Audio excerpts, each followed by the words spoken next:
해시태그 일장 한 지붕 아래. 이사 짐이 이게 다야? 강준이 트럭에서 내린 몇 개의 박스를 보며 물었다. 그의 굵은 손은 오랜 항구 일로 거칠어져 있었지만 동생 부부의 짐을 옮기는 손길은 조심스러웠다. 네 형. 전세 살 때 가구는 다 렌탈이었거든요. 강호가 머리를 긁적이며 대답했다. 결혼 2년 차 31살의 강호는 여전히 형 앞에서는 어린애 같은 모습을 보였다. 윤서는 차에서 내려 집 앞에 서서 2층짜리 낡은 주택을 올려다보고 있었다. 어서 들어와요, 재수씨. 강준이 윤서를 향해 손짓했다.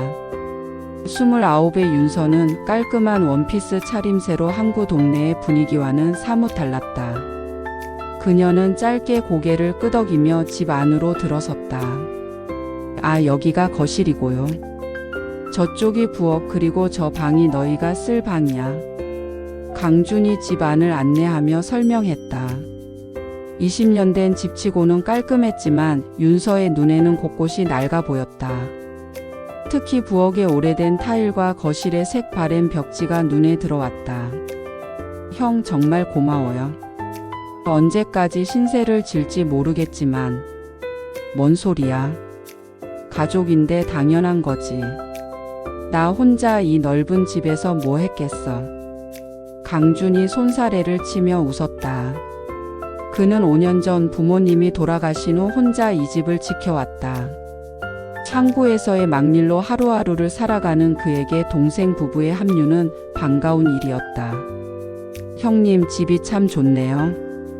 윤서가 예의상 인사를 건넸다. 하지만 그녀의 마음속으로는 다른 생각들이 스쳐 지나갔다. 강남의 오피스텔에서 살던 그녀에게 이 집은 너무 낡고 불편해 보였다. 무엇보다 남편의 형과 한 지붕 아래 살아야 한다는 현실이 답답했다. 저녁은 내가 차려줄게. 재수 씨는 짐 정리나 해요. 강준이 앞치마를 두르며 부엌으로 향했다. 평생 혼자 살아온 그는 살림에도 능숙했다. 아니에요, 형님. 제가 할게요. 윤서가 서둘러 일어났다. 시댁 어른 앞에서 가만히 앉아 있을 수는 없었다. 됐어. 첫날인데 뭘. 그냥 쉬어요. 그래도. 형수 말이 맞아, 형. 윤서가 요리 잘해. 강호가 중간에서 말했다. 하지만 강준은 이미 냉장고를 열어 재료를 꺼내고 있었다. 아니야, 내가 할게. 항구에서 좋은 생선도 가져왔으니까. 결국 윤서는 어정쩡하게 서 있을 수밖에 없었다. 서울에서 직장 다닐 때는 모든 것을 자신이 결정하고 처리했는데 이곳에서는 뭔가 어색하고 불편했다. 저녁 식탁에는 강준이 직접 손질한 생선구이와 된장찌개, 그리고 몇 가지 반찬이 올랐다. 강호는 형의 요리 솜씨를 자랑스럽게 여겼지만 윤서는 생선 비린내가 싫어 젓가락을 제대로 들지 못했다. 재수 씨, 많이 드세요. 싱싱한 거예요. 네, 잘 먹겠습니다. 윤서는 억지로 한 점을 입에 넣었다. 간이 세고 비린내가 강해 목이 메었다. 우리 윤서는 생선을 잘 안 먹어요. 강호가 아내를 대신해 말했다. 아, 그래요? 그럼 뭘 좋아해요? 평소에 샐러드나 파스타 같은 거 자주 먹었어요. 강준은 고개를 갸웃했다. 그에게 샐러드는 식사가 아니라 반찬 정도였다. 내일부터는 뭘 좋아하는지 알려줘요. 내가 해줄게. 아니에요, 형님. 제가 해야죠. 그러게 말이야, 형. 윤서가 요리하게 해줘. 강호가 거들었지만 강준은 여전히 미심쩍어했다. 그의 관점에서 보면 새내기 며느리를 부엌 일로 고생시킬 수는 없었다. 식사 후 강준은 새벽 4시에 나가야 한다며 일찍 잠자리에 들었다. 강호와 윤서도 자신들의 방으로 들어갔다. 어때? 형이 괜찮지? 침대에 누운 강호가 물었다. 응. 좋은 분이신 것 같아. 윤서는 대답했지만 마음은 복잡했다.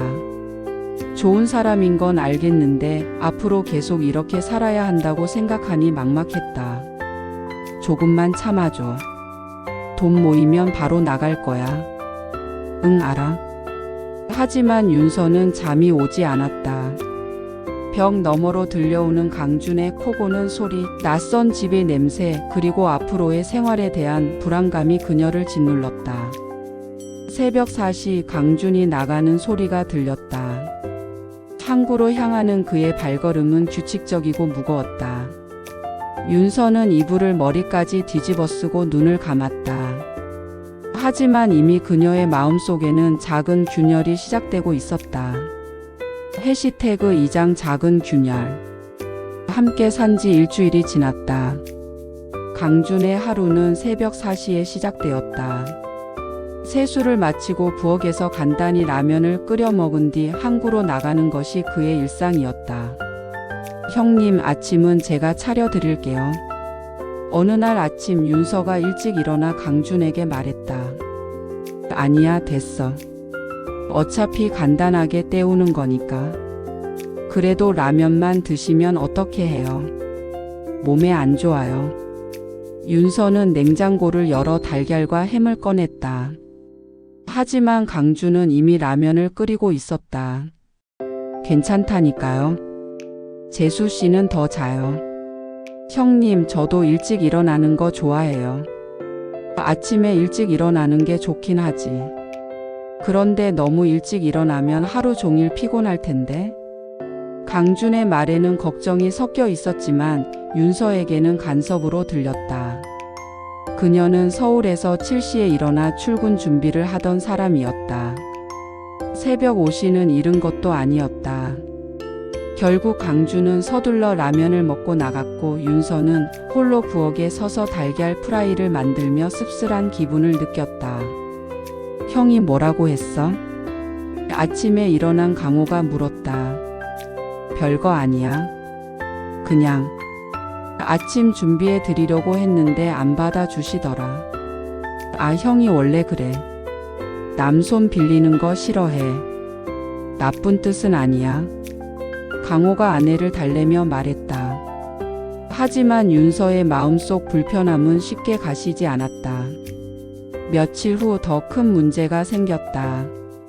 윤서가 빨래를 하려고 했을 때였다. 아, 재수씨. 빨래는 내가 할게요. 강준이 바구니를 가로챘다. 형님, 제가 해야죠. 저희 것도 있는데. 아니야, 나는 원래 주말에 한 번에 다 해.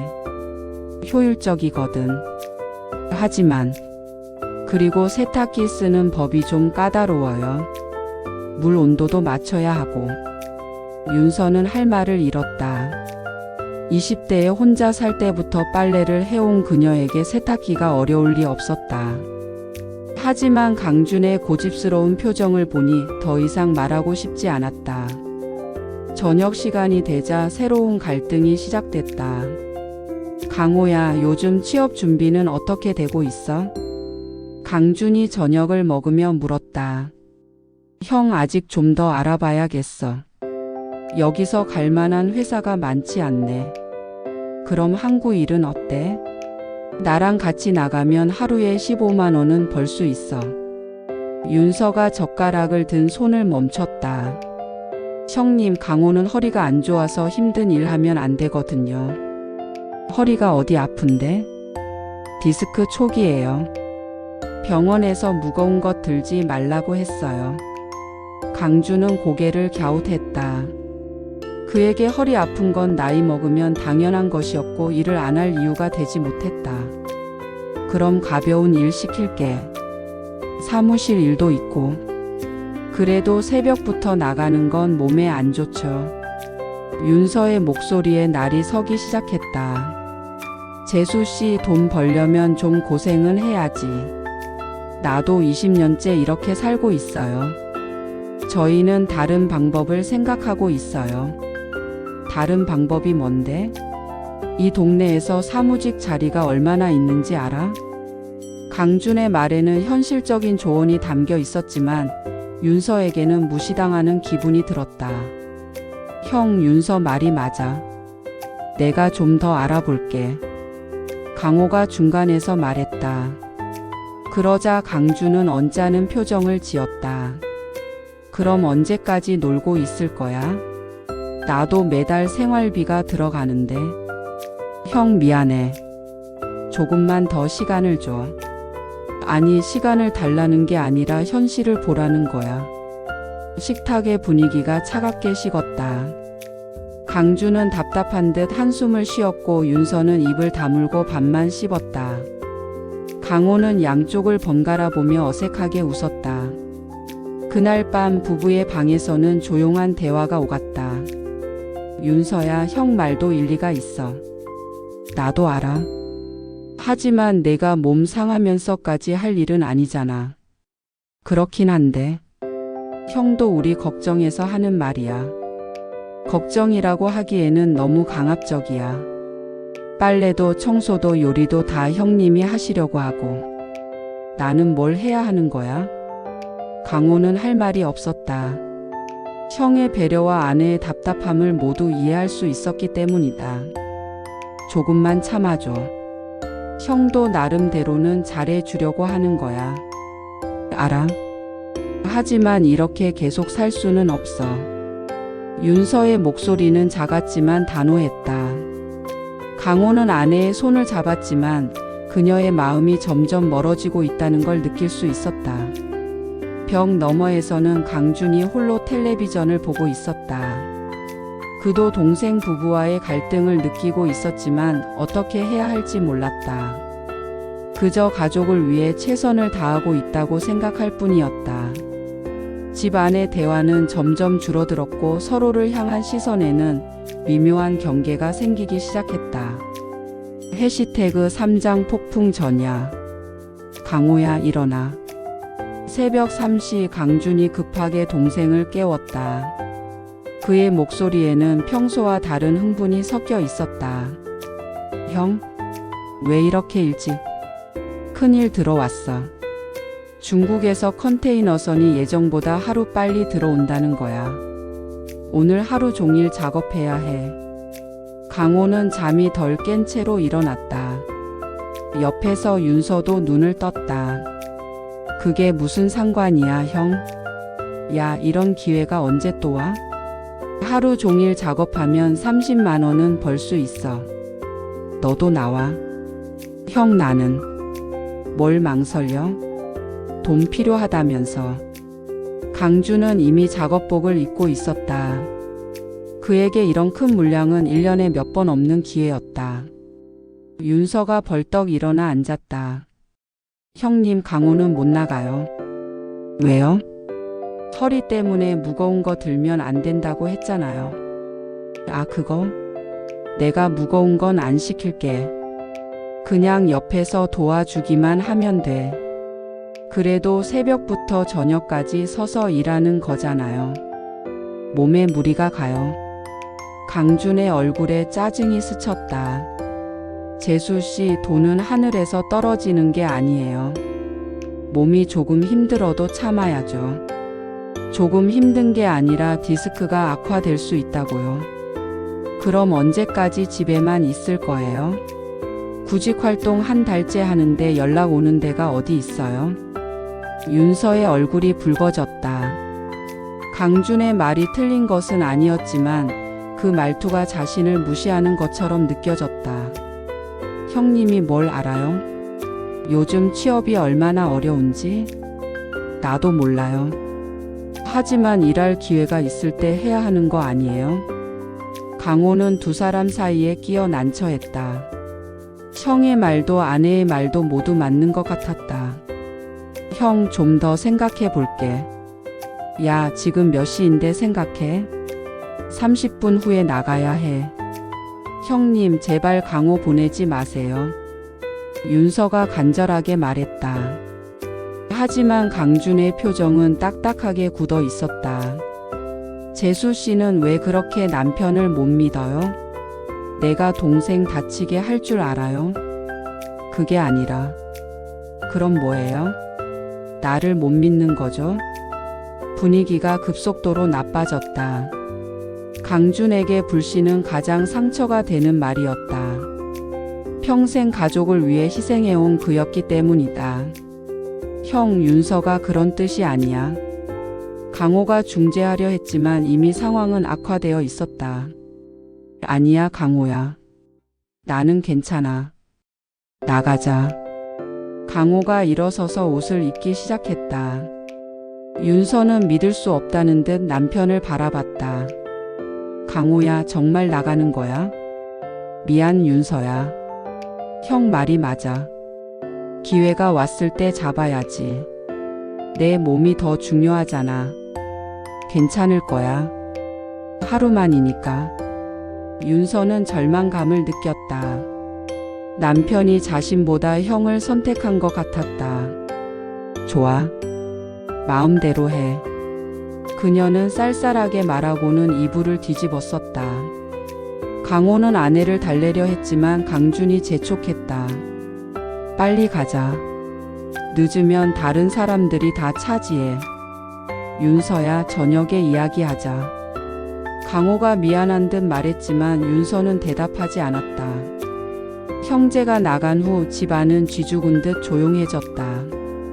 윤서는 침대에 누워 천장을 바라보며 눈물을 흘렸다. 결혼 전 그녀가 걱정했던 일들이 현실이 되고 있었다.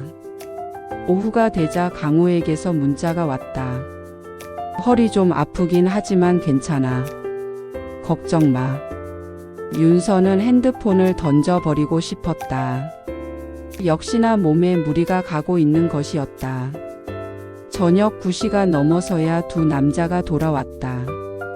강호는 다리를 절뚝거렸고 얼굴은 땀과 먼지로 범벅이 되어 있었다. 어때? 많이 아파? 윤서가 달려가서 남편을 부축했다. 괜찮아. 그냥 좀 뻐근한 정도야. 하지만 강호의 얼굴은 창백했다. 윤서는 화가 치밀어 올랐다. 형님, 이게 괜찮다는 거예요? 재수 씨 처음이라 그래요. 며칠 하다 보면 익숙해져요. 며칠 더 한다고요? 이번 주 내내 물량이 들어와요. 이런 기회를 놓치면 안 돼요. 윤서가 소리쳤다. 그동안 쌓였던 감정이 터져 나왔다. 형님은 강호를 동생이 아니라 일꾼으로밖에 안 보시는 거예요? 뭐라고요? 강준의 얼굴이 딱딱해졌다. 처음부터 그랬잖아요. 저희 의견은 하나도 안 들어주시고 무조건 형님 방식대로만 하려고 하고. 내가 언제 그랬어요? 빨래도 청소도 요리도 다 형님이 하겠다고 하시면서 저는 아무것도 못하게 하시더니 이제는 남편까지 데려가려고 하고. 나는 도와주려고. 도움이 아니라 간섭이에요. 순간 집 안이 정적에 휩싸였다. 강준은 충격을 받은 듯 윤서를 바라봤다. 그동안 자신이 한 모든 일이 부정당하는 기분이었다. 그렇게 생각하셨으면 진작에 말하시지. 강준의 목소리는 차갑고 낮았다. 저도 참을 만큼 참았어요. 그래요. 알겠어요. 강준은 더 이상 말하지 않고 자신의 방으로 들어가 문을 닫았다. 강호는 두 사람 사이에서 어쩔 줄 모르며 서 있었다. 집안의 공기는 얼어붙었고 이제 돌이킬 수 없는 선을 넘어버린 것 같았다. 그날 밤 세 사람 모두 잠들지 못했다. 각자의 방에서 서로에 대한 원망과 상처만이 깊어져 갔다. 해시태그 사장사고. 어젯밤의 격한 말다툼 이후 집 안의 공기는 얼어붙어 있었다. 강준은 새벽 4시에 혼자 나갔고 강호는 허리 통증 때문에 집에 남았다. 윤서는 커피를 마시며 창밖을 바라보고 있었다. 어젯밤 자신이 한 말들이 너무 과했나 싶어 마음이 무거웠다. 강호는 소파에 누워 TV를 보고 있었지만 실제로는 화면에 집중하지 못하고 있었다. 윤서야. 응? 어젯밤에 형한테 한 말 좀 심했던 것 같아. 윤서는 컵을 내려놓았다. 나도 알아. 하지만 틀린 말은 안 했어. 형도 나름대로는 우리를 위해서. 나도 그건 안다고. 하지만 방식이 문제야. 두 사람은 더 이상 말하지 않았다. 어제까지만 해도 해결책이 있을 것 같았는데 이제는 모든 것이 꼬여버린 것 같았다. 오전 11시 강호의 휴대폰이 울렸다. 모르는 번호였다. 여보세요? 혹시 강준 씨 보호자세요? 네? 저는 동생인데요. 병원 응급실입니다. 강준 씨가 작업 중 사고를 당해서 이송됐습니다. 빨리 와주세요. 강호의 얼굴이 하얗게 질렸다. 뭐라고요? 크레인에서 화물이 떨어져서 다리를 크게 다치셨어요. 수술이 필요할 것 같습니다. 전화를 끄는 강호는 얼어붙은 채 서 있었다. 무슨 일이야? 윤서가 다가왔다. 형이 사고 났어. 뭐라고? 병원에 가봐야 해. 지금 당장. 두 사람은 황급히 집을 나섰다.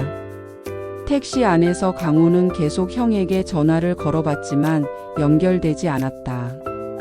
윤서는 옆에서 손을 꼭 쥐고 있었지만 가슴 한편으로는 복잡한 감정이 밀려왔다.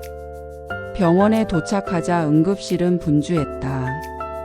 간호사에게 강준의 상태를 물어보니 오른쪽 다리 골절로 수술실에 들어가 있다고 했다. 언제쯤 나와요? 2-3시간 걸릴 것 같습니다. 수술실 앞 대기실에서 두 사람은 말없이 앉아 있었다. 강호는 계속 손을 비비며 불안해했고 윤서는 복잡한 마음으로 바닥만 바라보고 있었다. 내가 같이 갔어야 했는데. 강호가 중얼거렸다. 내가 갔어도 막을 수 있었을까? 윤서가 조용히 말했다. 그래도 혼자 가게 두지 말았어야 했어. 허리 아픈데 무리해서 갔으면 너도 다쳤을 거야. 하지만 강호의 자책감은 쉽게 사라지지 않았다.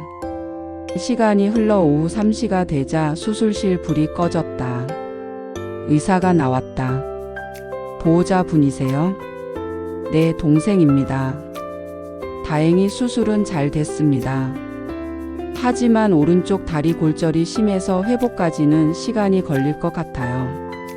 최소 3개월은 걸을 수 없을 것 같습니다. 3개월요?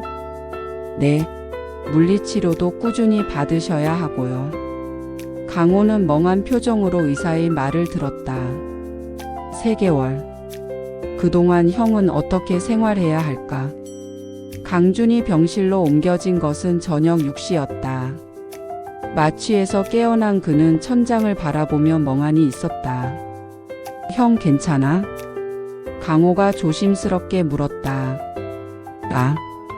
강호야. 어떻게 된 거야? 크레인이. 갑자기 줄이 끊어졌어. 피하려고 했는데. 강준의 목소리는 약했다. 진통제 때문인지 아니면 상황 때문인지 알 수 없었다. 형님 안 아프세요? 윤서가 조심스럽게 물었다. 어젯밤에 일이 있었지만 지금은 그런 것들이 중요하지 않았다. 재수씨, 미안해요. 강준이 윤서를 보며 말했다. 무슨 말씀이세요? 어젯밤에 내가 너무 고집 부렸나 봐요. 윤서는 할 말을 잃었다. 다리를 다쳐 누워있는 강준이 자신에게 사과하는 모습이 마음을 아프게 했다. 형님 그런 말 하지 마세요. 아니야. 생각해보니까 너희도 나름대로 계획이 있었을 텐데 내가 너무 끼어들었나 싶어.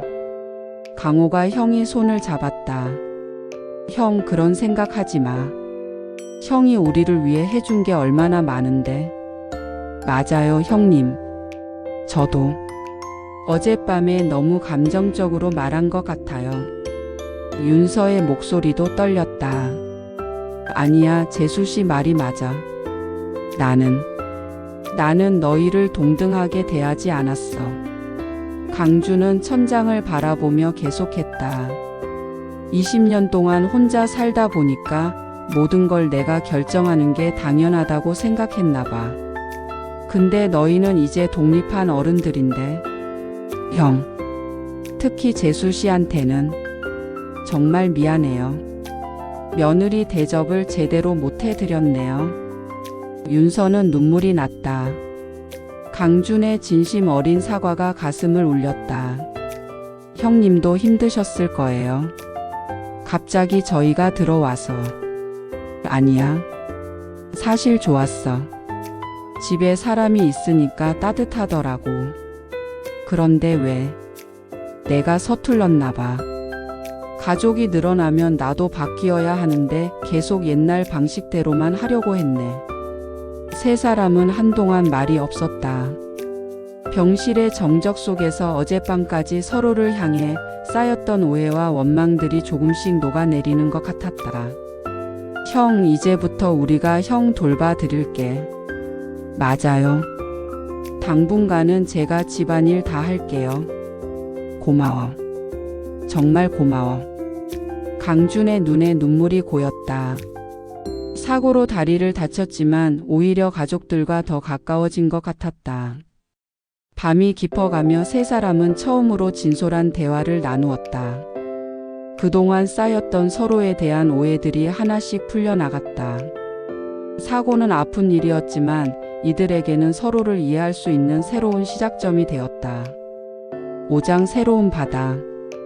강준이 태어나고 집으로 돌아왔을 때 집안의 공기는 완전히 달라져 있었다. 더 이상 차가운 침묵이나 날선 말들이 오가지 않았다. 대신 미안함과 고마움 그리고 서툰 배려의 마음들이 집 안을 채웠다.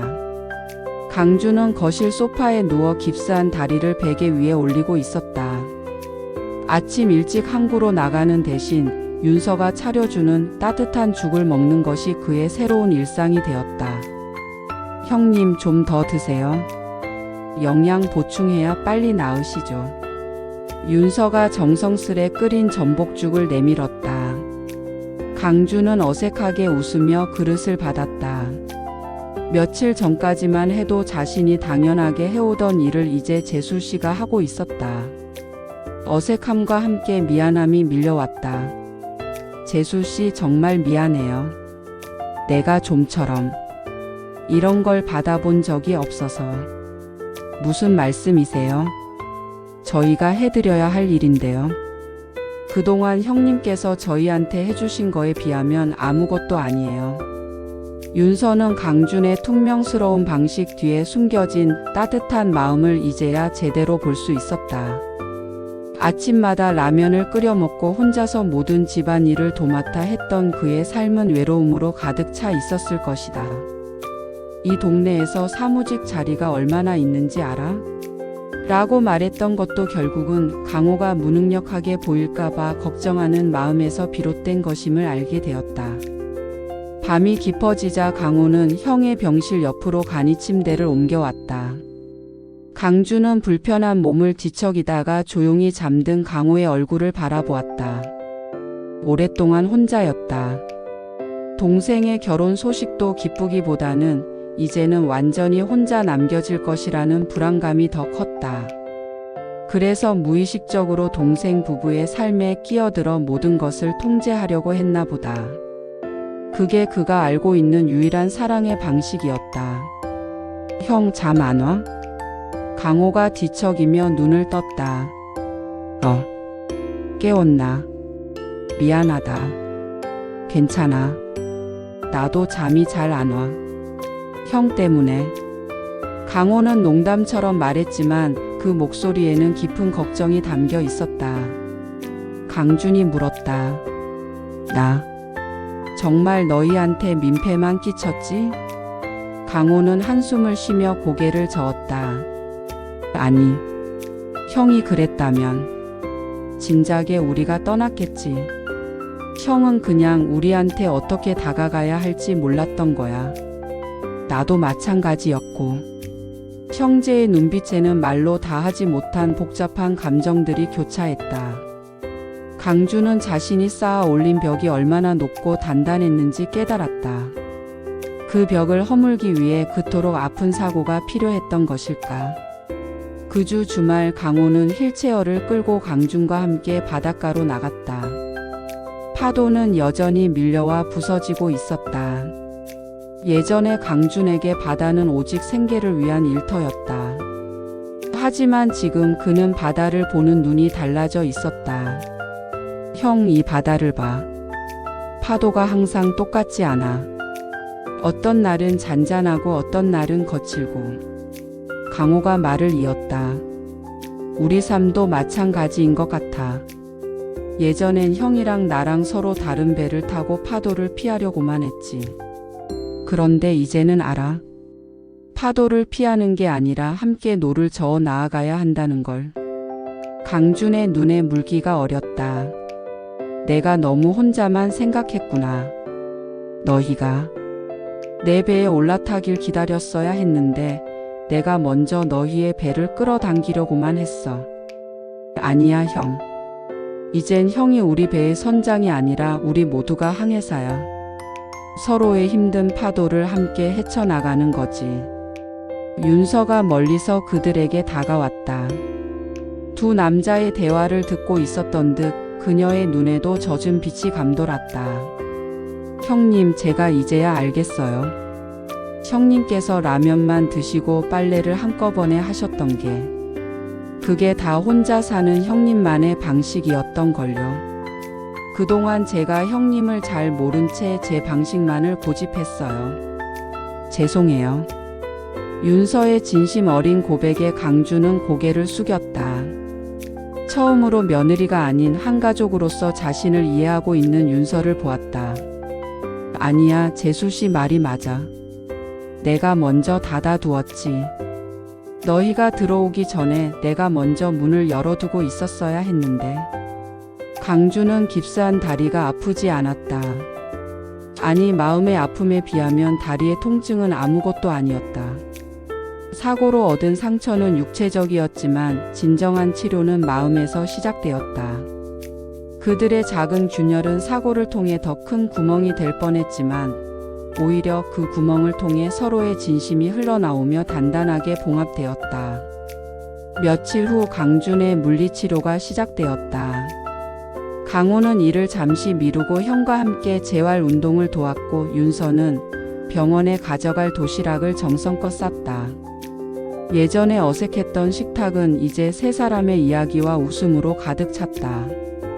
강준의 조언은 이제 일방적인 명령이 아니라 함께 고민하는 제안이 되었고 윤서의 의견은 무시당하는 대신 존중받았다.